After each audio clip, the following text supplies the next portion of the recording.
பாஞ்சஜன்யத்தை ரிஷிகேசனும் தேவதத்தத்தை தனஞ்சயனும் பௌண்ட்ரம் எனும் மகாசங்கை ஓநாய் வயிறுடை பீமனும்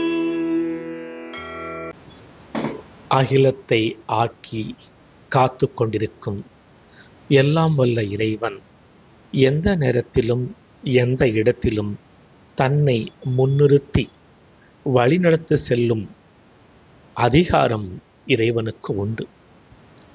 அதன் அடிப்படையில் பீஷ்மர் ஊதிய சிம்ஹநாதத்திற்கு பதிலாக திருஷ்டத்யும்னன் சங்கு ஊதி யுத்தத்தை ஏற்பவனாக இருந்திருக்க வேண்டும். இது நியதி.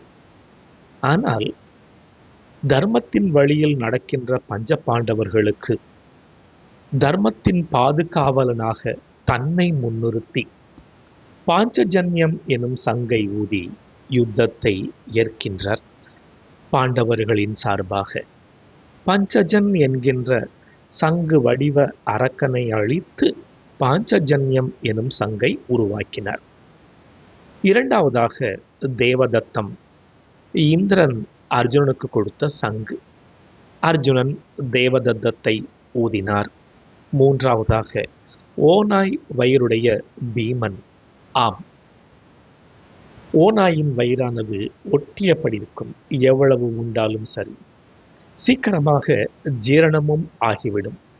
அப்படிப்பட்ட வயிற்றை உடையவன் பீமன்.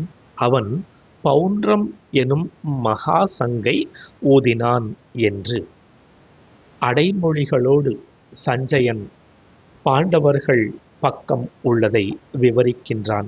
இதை வைத்து பார்க்கும் பொழுது சஞ்சயன் மனமானது தர்மத்தின் பக்கம் இருப்பதை நன்கு வெளிப்படுத்துகிறது. மேலும் தொடர்கின்றார். அடுத்த பாடலில் பார்க்கலாம். ஹரி ஓம்.